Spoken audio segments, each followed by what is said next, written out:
What's going on, everyone? So I thought I'd do another quick tutorial, and a lot of people have been asking how I do my fireball spamming, and I guess it's not the easiest thing to do, so I'll show you how I do it. So yeah, the first thing you're going to notice is the way I hold my controller, and I tend to think that I do things a little differently simply because I don't usually use the tips of my fingers. I'll usually use the middle of my thumbs to do most of my input. So as you can see with my left thumb, I usually slant it a little bit, and that usually makes it a little easier to do rolling fireball motions.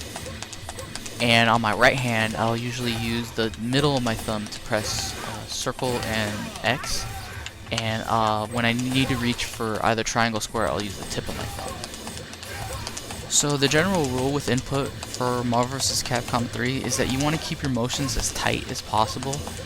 The general consensus is that you don't want to do more input than you need to. But for Morrigan Fireball spamming, I tend to think that doing full half circle motions will work out better.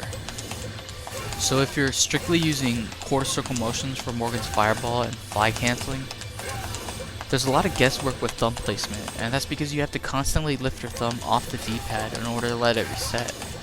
But with full half circle motions, there's no need to let your controls reset. So the whole fireball experience is just one long fluid motion where you're rocking your thumb back and forth. And the whole process is actually pretty rhythmic. So as long as you get the rhythm down relatively well, you can probably have a lot of success doing fireball spamming. And if you're having trouble finding a rhythm, the game actually has a couple of cues that you can use to find your timing. And the first cue is going to be the audio cue. And as a general rule of thumb, you want to time your fly cancel and your unfly cancel sometime as Morrigan is saying soul when she says soul fist. For the most part, you don't need the timing to be all that tight when it comes to soul fist loops.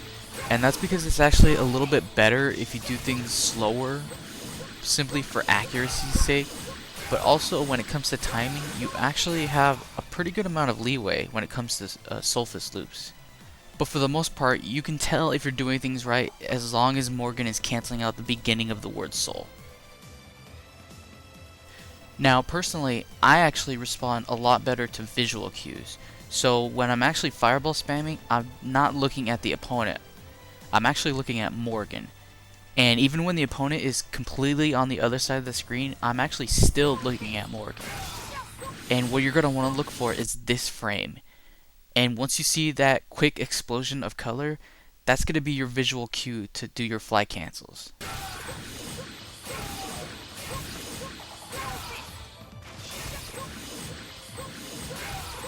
So one of the obvious downsides to doing things visually with Morrigan's fireballs is going to be that she's not going to always be on screen. And in the cases when the opponent is way up in the air, you're obviously not going to be able to see Morrigan at that time. So once you get your visual cues and your rhythm down pat, you're going to have one goal when it comes to fireball spamming. And through any means necessary, you're going to want to get your opponent into the air. And that's because if you get hit with one fireball in the air while Morrigan has astral vision up, you start bouncing. And once you start bouncing, that one Morrigan fireball quickly leads to 2, then to 3, and before you know it, you've been hit by 15 fireballs. If you find that your opponent is floating too low, or if they're just falling out of it altogether, you might be canceling your fireballs too fast, not letting one come out, or you might be canceling too slow.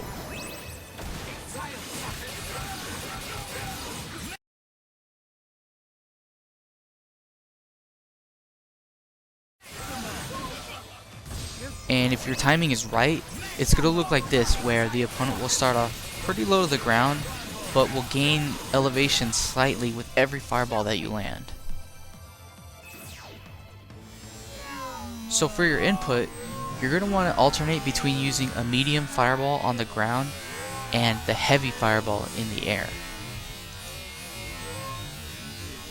And with each fireball that you land, your opponent is going to gain height. And once your opponent gets to a certain point, you're going to switch out the medium fireball with the heavy version. And that's about all there is to the whole process.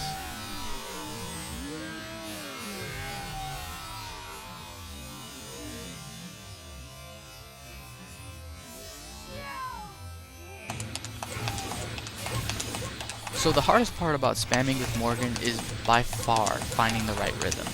But once you do find that rhythm, the rest is going to be pretty simple.